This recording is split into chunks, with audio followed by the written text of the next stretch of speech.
Morning arrives quietly in Madison Township. In 2015, the neighborhood wakes the way it always does, without ceremony. A refrigerator hums behind a closed door. A television murmurs low in another room, more background than focus. Somewhere nearby, traffic passes at a distance, steady and unremarkable. These are the sounds people stop noticing because they are always there. Inside a home, routine shapes the day. Shoes wait by an entryway. Light shifts across the floor as the sun climbs. The clock moves forward without comment. For a 2-year-old, time is not measured in hours or days, but in moments, snacks, naps, familiar faces, the repetition that makes the world feel predictable. Nothing about this morning announces itself as different. At 2 years and 2 months old, a child's life is small in scale but complete in meaning. Words are still forming. Trust is instinctive. Safety is assumed, not questioned. The world exists only as far as it can be reached, seen, or heard. Protection is not a concept, it is a condition. It is simply there. In Middletown, Ohio, the routines of adulthood continue alongside this smaller life. Paperwork exists somewhere. Systems operate quietly in the background. Authority is present, though often invisible. These structures are designed to function without drawing attention to themselves, to intervene only when required. On most days, they do not interrupt the ordinary flow of things. Then something changes. It is not announced with noise or chaos. Instead, it arrives as absence. A sound that should be there is not. A movement expected does not happen. The quiet becomes heavier, no longer neutral. Silence begins to register, not as peace, but as interruption. The ordinary rhythms pause, uncertain. In moments like this, time behaves differently. Seconds stretch. The familiar becomes unfamiliar. The routines that once guided the day no longer offer direction. What was assumed begins to feel fragile. There is no immediate understanding of what has occurred, only the awareness that something is wrong. This is often how preventable tragedies begin, not with dramatic warning, but with stillness, with a break in the expected pattern, with a silence that asks to be noticed too late.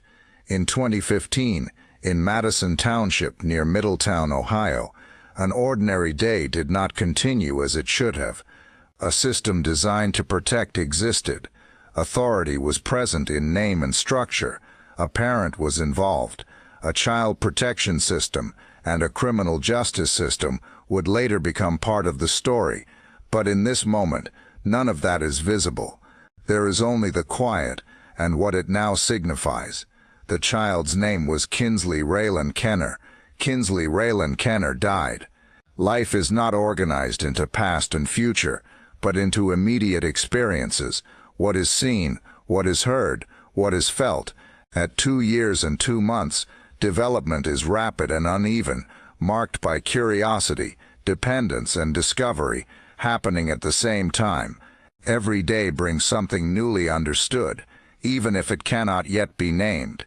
Kinsley Railan Kenner was at this age, an age defined less by biography and more by becoming, a life still assembling itself. For children this young, personality is expressed in fragments. It shows itself in reactions rather than declarations, in preferences rather than plans.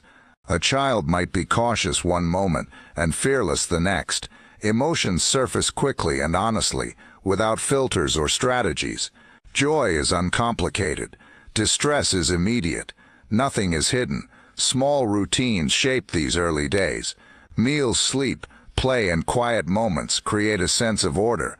Familiar spaces matter. Familiar voices matter more. Trust is not earned, it is assumed. The world is approached with the expectation that it will respond kindly, because that is what a child has learned to expect. At 2, language is emerging but incomplete. Words may be few, but communication is constant, through gesture, Tone, movement, expression. Meaning is negotiated moment by moment. A raised hand can be a request. A sound can be a question. A look can be enough to signal connection. Much of a child's inner life remains unspoken, yet it is no less real. This stage of life is also defined by imitation. Children watch closely. They copy what they see, often without understanding it. They absorb patterns, how people move through space, how voices rise and fall, how emotions are expressed. Learning is happening continuously, quietly, even when it appears unstructured. There is also vulnerability in this age. 2-year-olds rely entirely on others for protection, for judgment, for survival. They cannot assess risk. They cannot advocate for themselves. Their safety depends on systems they do not know exist, and on adults whose decisions shape every outcome. This dependence is total and unchosen, yet within that dependence is remarkable resilience. Children adapt quickly. They find comfort in repetition. They recover from small disappointments with surprising speed. A moment of distress can be followed by laughter minutes later. The emotional range is wide, but the weight is light, because responsibility has not yet entered the picture. Potential at this age is infinite, but undefined. There are no resumes, no reputations, no records of achievement. There is only possibility. Every child holds countless futures without knowing it. None have been ruled out yet. Nothing has narrowed the path. In Middletown, Ohio in 2015, Kinsley lived at this threshold between infancy and childhood, between dependence and the earliest hints of independence, a stage where growth happens quietly, without witnesses taking notes, a stage that does not leave many artifacts behind.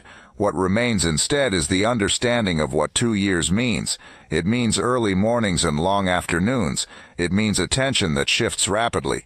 It means learning how to exist in a world that feels large and sometimes confusing. It means needing reassurance without knowing how to ask for it. It also means being irreplaceable. Every child is singular, even when details are scarce. A name represents not only a person, but a set of relationships, expectations and attachments that existed in real time. Kinsley was known to someone. Kinsley mattered to someone. A 2-year-old does not pass anonymously through the world, even if the world does not record much about them. To humanize a child is not to embellish, but to recognize the fullness already present. It is to acknowledge that a short life is still a complete one, that innocence is not emptiness, that potential does not require proof. Kinsley Railan Kenner was 2 years old. Kinsley Railan Kenner was alive. In modern society, responsibility for a child's safety does not rest with one person alone. It is shared, layered, and often transferred through formal decisions that are meant to balance care, rights, and practicality. These decisions rarely feel dramatic at the time they are made. They are procedural, guided by policy, precedent, and an assumption of good faith. In 2015, in Madison Township near Middletown, Ohio, that shared structure existed. A parent was involved. A child protection system existed. A criminal justice system existed. Each represented a distinct form of authority, with its own role and limits. Together they formed the framework intended to safeguard children like Kinsley Railan Kenner. Authority intervention typically begins not with punishment but with assessment. Systems are designed to evaluate situations, determine levels of concern, and decide who is best positioned to act. This process depends on information that is often incomplete, second-hand, or filtered through standardized criteria. Decisions are made within those constraints. At its core, the system assumes that parents are the primary caregivers and decision-makers for their children. Intervention by outside authorities is meant to be measured and proportional, respecting family autonomy while addressing identified concerns. This balance is central to child welfare policy. Removing responsibility from a parent is considered a serious action, one that carries its own risks and consequences. Because of this, responsibility is frequently returned or maintained with the parent unless a clear threshold for removal is met. The reasoning behind such decisions is often grounded in the belief that children generally benefit from remaining with their parent whenever possible. This belief is supported by research, legal standards, and long-standing practice. Child protection systems operate within defined boundaries. They are tasked with monitoring, assessing, and, when necessary, intervening. But they do not remain continuously present. Once a determination is made, ongoing responsibility often shifts back to the parent, with the expectation that conditions are acceptable or manageable. From an institutional perspective, this transfer can appear reasonable. Systems are designed to handle large volumes of cases. Resources are finite. Decisions must be made efficiently and consistently. When criteria are met, processes move forward. When they are not, authority steps back. The criminal justice system exists alongside this framework, but it is not always immediately involved. Its role typically emerges after a violation of law has been identified. Prior to that point, its presence may be indirect or non-existent. The absence of criminal action is often interpreted as an indication that existing arrangements are sufficient. At the time these decisions are made, they are rarely viewed as failures. They are seen as resolutions, as conclusions reached through established channels. Each step follows from the one before it, guided by policies intended to protect both children and families. From within the system, the reasoning can feel sound. A parent is presumed capable unless proven otherwise. Intervention is calibrated to avoid unnecessary disruption. Authority is exercised carefully, with restraint considered a virtue. Responsibility is not held indefinitely by institutions, but returned when conditions allow. These judgments are made without knowledge of future outcomes. They are based on present assessments, not hindsight. The people involved operate within roles defined by law and procedure. They rely on training, guidelines, and professional judgment to determine when to act and when to step back.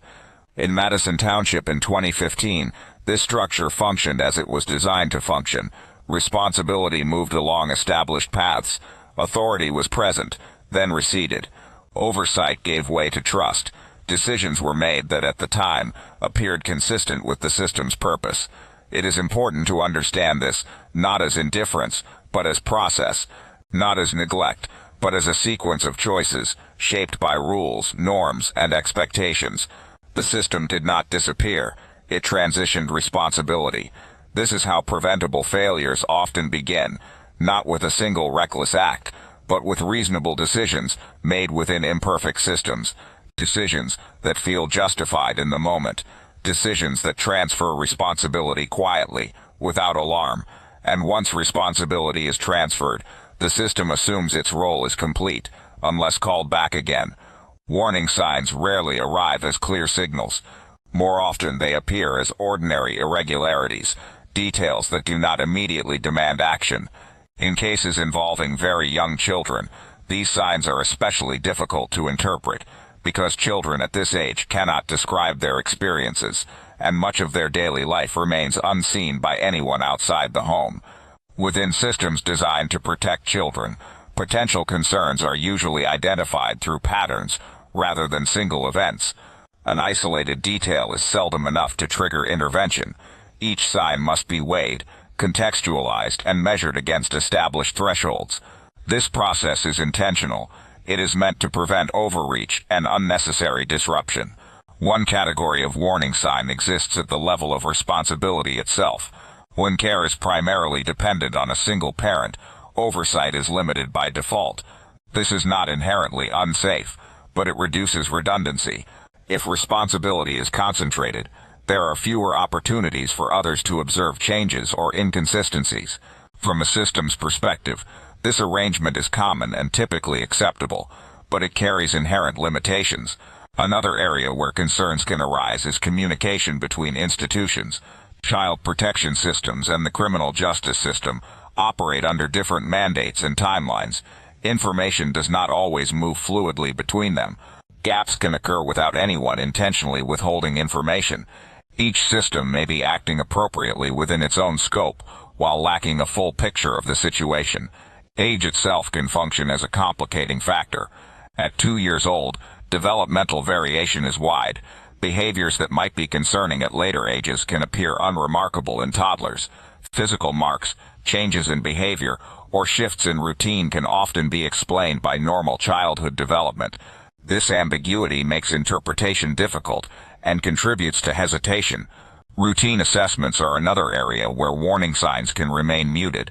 Evaluations are often brief and structured. They rely on checklists, observable conditions, and limited interaction. What is not seen cannot be documented. If no explicit criteria are met, concerns may remain informal and unresolved. There is also the challenge of normalization. When professionals encounter many cases involving stress, instability, or limited resources, certain conditions can begin to appear typical rather than exceptional. This does not indicate disregard, but adaptation. Over time, thresholds can feel higher simply because exposure is frequent. Documentation practices can further dilute potential warning signs. Notes are written to reflect what can be verified. Ambiguity is often excluded. If something cannot be clearly categorized, it may not be emphasized. As a result, subtle indicators may exist only in fragments across multiple records, never consolidated into a single narrative. Timing plays a role as well. Child protection involvement is often episodic. There may be periods of observation followed by periods of absence. During gaps, changes can occur without notice. When systems are not actively engaged, they rely on the assumption that prior conditions remain stable. From an institutional standpoint, the absence of new reports is often interpreted as a sign of resolution. Silence can be read as stability.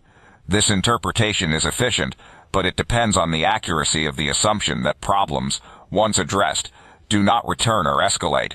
Another potential sign lies in the framing of decisions. When actions are justified as reasonable, they are less likely to be revisited. A decision that made sense at the time can become fixed, even as circumstances evolve. Without a trigger to reassess, the original conclusion remains operative. Risk assessment tools are designed to standardize judgment, but they are not predictive. They measure known variables, not unknown ones. When information is limited, risk scores may remain below intervention thresholds, even if underlying conditions are deteriorating. In many cases, warning signs do not accumulate in one place. They are distributed across people, agencies, and moments. No single individual holds enough information to see the full pattern. Each participant sees only a portion, and that portion may appear manageable. Professional roles also influence perception. A parent may be viewed through one lens, a case file through another. The criminal justice system focuses on legality, while child protection focuses on welfare. Each perspective is valid but incomplete on its own. Importantly, the presence of a system does not guarantee continuous vigilance. Systems are reactive by design. They respond to reports, thresholds, and violations. In the absence of these triggers, they remain inactive. This is not a failure of intent, but a limitation of structure. In retrospect, warning signs are often described as obvious. At the time, they are rarely perceived that way. Each one can be explained, contextualized, or deferred. Each appears solvable or temporary.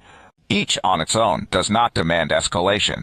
Preventable failures emerge when these signs remain separate, when no mechanism exists to synthesize them, when reasonable explanations accumulate without reassessment. The danger is not in any single decision, but in the absence of pause to reconsider the whole. In cases like this, the warning signs are not dramatic. They are procedural. They exist within forms, schedules, assumptions, and boundaries.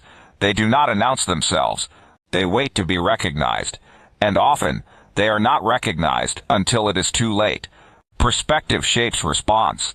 In systems built to manage risk, decisions are influenced not only by information, but by whose information is considered reliable, whose role carries authority, and whose presence is treated as credible. These distinctions are rarely explicit. They are embedded in structure. In 2015, in Madison Township near Middletown, Ohio, trust followed established lines. A parent occupied a position of presumed legitimacy. The parent was visible, identifiable, and recognized within the framework that governs family life. This status did not require proof. It was the default. The system began from the assumption that parental authority was valid, unless clearly contradicted. Alongside this, institutional systems operated with their own internal hierarchies of trust. Documentation carried weight. Formal assessments mattered. Professional judgment was recorded and preserved. Decisions made within these systems, were afforded durability. Once documented, they became reference points for future actions. Trust, in this context, was cumulative. Each step that did not result in escalation reinforced the conclusion that existing arrangements were acceptable. Each closed assessment reduced perceived risk. Over time, the absence of intervention became evidence in itself. On the other side of this equation were perspectives that did not carry the same institutional weight. A 2-year-old child did not have standing within these systems. At 2 years and 2 months, Kinsley Railan Kenner could not provide testimony, articulate concerns, or challenge decisions. The child's experience existed entirely outside formal channels. This imbalance is structural, not personal. Child protection systems are designed to act on reports, observations, and criteria that can be documented. They cannot easily incorporate what is unspoken or unseen. A young child's vulnerability is understood in theory, but difficult to translate into actionable data.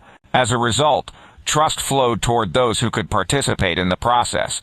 Adults spoke, systems listened, files were created, decisions were justified through established reasoning. The child remained present but unrepresented, central but silent. Within this framework, dismissal does not always take the form of rejection. More often it takes the form of omission. Information that cannot be substantiated is set aside. Perspectives that cannot be articulated are excluded by necessity. This exclusion is not intentional, but it is consequential. The parent's role was reinforced by proximity and continuity. Parents are present daily. They provide information repeatedly. Their accounts are often the primary source of understanding. This reliance is practical, but it also concentrates trust in a single perspective. Institutional actors, operating under constraints, must decide where to allocate attention. They prioritize clarity. They seek resolution. When explanations align with expectations, they are accepted. When no immediate contradictions appear, concern diminishes. Meanwhile, the child's reality does not enter the record, not because it lacks importance, but because there is no mechanism to capture it. A toddler's dependence is total. Their safety relies entirely on others interpreting conditions correctly on their behalf. This creates a dual perspective that is rarely acknowledged explicitly. On one side is the system's view, structured, documented, and internally consistent. On the other is the child's lived experience, immediate, unrecorded, and inaccessible. These perspectives do not intersect easily. The imbalance becomes more pronounced when authority transitions. As responsibility is transferred back to the parent, trust consolidates further. Oversight recedes. The system's presence becomes conditional, activated only by new triggers. In this state, absence is interpreted positively. No reports mean no problems. No visible disruptions suggest stability. The system reads silence as confirmation. The child, unable to disrupt that silence, remains unheard. The criminal justice system exists parallel to this process, but its threshold for involvement is distinct. Without a clear violation, it does not engage. Its absence reinforces the perception that conditions are acceptable. Trust is indirectly affirmed through non-action. From within these systems, this alignment appears logical. Each authority operates within its mandate. Each defers appropriately to the other. No single actor perceives a need to challenge the prevailing conclusion. The imbalance is not between good and bad actors. It is between roles with voice and roles without one, between perspectives that are legible to systems and those that are not. Kinsley Railan Kenner's age placed the child entirely on the latter side. At 2 years old, dependence was absolute. The child could not contradict assumptions, could not signal escalation in a way systems recognize, could not benefit from doubt. This imbalance is often invisible until examined after the fact. At the time it feels neutral. It feels procedural. Trust follows established channels because those channels have functioned before. Dismissal, in this sense, is passive. It occurs through inattention rather than decision, through default rather than denial. The child is not actively disregarded. The child is simply not centered. Preventable failure emerges when these dual perspectives remain unexamined, when trust is granted automatically and silence is accepted as reassurance, when imbalance is normalized rather than questioned.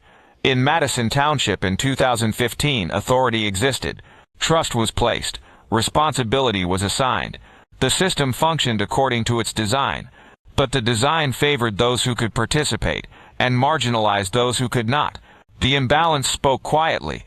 It did not announce itself. It did not demand correction. It persisted because nothing within the system required it to be addressed. And so, the perspective that mattered most, the child's, remained outside the frame, not by choice but by structure. Time markers provide structure when details are limited.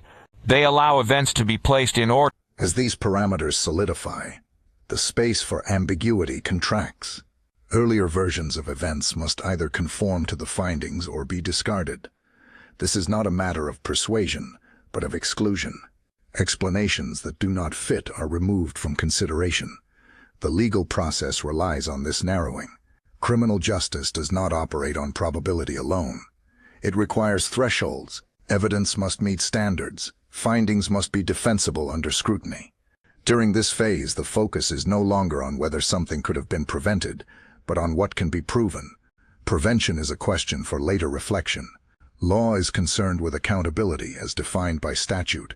The child protection system, though not a prosecutorial body, is also implicated in this review. Its actions, decisions, and records become part of the broader factual landscape. This does not mean blame is automatically assigned, but it does mean past choices are examined against outcomes. As forensic and legal truths take shape, prior justifications lose relevance. What once seemed reasonable under uncertainty is re-evaluated under clarity. The standard changes. Decisions made with limited information are now viewed alongside information that was not available at the time. This shift can feel abrupt, but it is procedural. The system is designed to reassess once facts are established. The purpose is not to retroactively judge intent, but to determine responsibility within the law. Contradictions collapse not because they are challenged emotionally, but because they cannot coexist with verified findings. This collapse is quiet. It happens on paper, in reports, in determinations that are often expressed in restrained language. There is no need for dramatization. The weight of forensic truth lies in its restraint. It does not exaggerate. It does not soften. It simply states what is supported. For a 2-year-old child like Kinsley Railan Kenner, this process unfolds entirely without participation. The child does not testify, does not explain, does not clarify. The truth of the child's experience must be inferred solely through external means. This is a limitation that the system accepts. It proceeds anyway, because it must. The absence of the child's voice does not halt the process. It defines its boundaries. By the time forensic and legal conclusions are reached, the narrative has changed.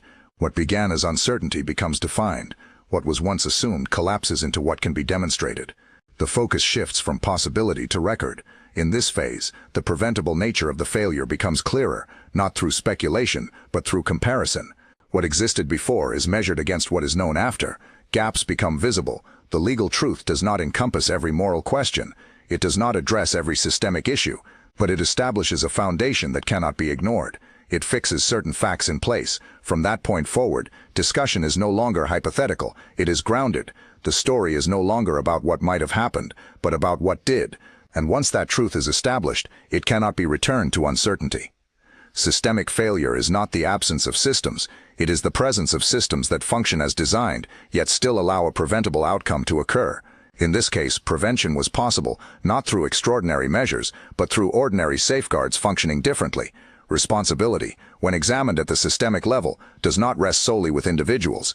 It rests with structures that distribute authority, define thresholds, and determine when action is required.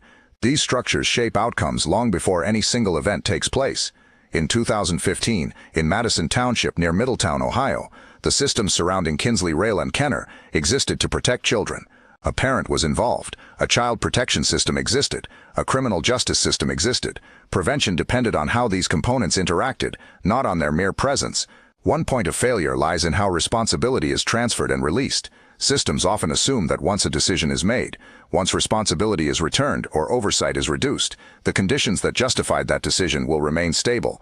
This assumption prioritizes efficiency and closure. It also reduces ongoing scrutiny. Prevention could have been strengthened by designing systems that treat responsibility as dynamic rather than fixed. Instead of viewing intervention as a temporary phase followed by disengagement, systems could maintain graduated oversight, especially when dealing with very young children who cannot self-advocate. Another preventable gap exists in information integration. Child protection systems and criminal justice systems operate in parallel, not in unison. Each holds pieces of relevant information, but there is no inherent requirement that these pieces be continuously reconciled. Prevention would require mechanisms that actively synthesize information across systems, rather than relying on case-by-case communication. The absence of a trigger is another structural limitation. Systems are largely reactive. They respond to reports, violations, or defined thresholds. In the absence of these signals, inaction is treated as appropriate. Prevention would require proactive review points, moments where silence itself prompts reassessment, rather than reassurance. Age-specific vulnerability is also insufficiently weighted. A 2-year-old child is entirely dependent on others, yet systems often apply uniform standards across broad age ranges. Prevention would require elevated safeguards for children at developmental stages where risk cannot be mitigated by the child's own capacity. Decision-making frameworks further contribute to failure when they emphasize reasonableness over resilience. Many decisions in this case likely appeared reasonable in isolation. Prevention would require systems to evaluate not just whether a decision is defensible, but whether it is robust against worst-case outcomes. Another outward responsibility lies in resource allocation. High caseloads, limited staffing, and procedural constraints shape how thoroughly cases can be monitored. While these conditions are common, they are also policy choices. Prevention would require acknowledging that limited oversight increases risk and adjusting expectations accordingly. Documentation practices also play a role. When records prioritize resolution over continuity, warning signs remain fragmented. Prevention would require record systems that emphasize pattern recognition over closure, allowing concerns to accumulate meaningfully rather than dissipate across time. Training is another systemic factor. Professionals are trained to follow guidelines, but guidelines cannot capture every risk. Prevention would require empowering discretion, not just to close cases, but to reopen them without stigma when uncertainty persists. Importantly, prevention does not require predicting the future. It requires designing systems that assume uncertainty and respond to it with caution. In this case, the failure was not a lack of knowledge that something would happen, but a lack of structure to question whether enough was known. Shifting responsibility outward means recognizing that preventable failure is not corrected by identifying a single point of blame. It is corrected by redesigning how decisions are made, reviewed, and revisited. It means accepting that systems must be accountable, not only for actions taken, but for moments when action was deemed unnecessary. The criminal justice system's involvement after the fact underscores this distinction. Law responds once harm has occurred. Prevention must occur earlier, within systems that are not punitive but protective. When those systems disengage too soon, prevention is forfeited. The death of Kinsley Railan Kenner reveals how prevention depends on persistence, on systems that remain present even when nothing appears urgent, on authority that questions its own conclusions, on structures that err toward protection when uncertainty remains. This failure was preventable not because warning signs were obvious, but because safeguards could have been stronger, because responsibility could have been shared longer, because silence could have prompted inquiry instead of closure. Systemic failure is not dramatic, it is procedural. It happens when policies prioritize efficiency over redundancy, autonomy over oversight, and resolution over vigilance.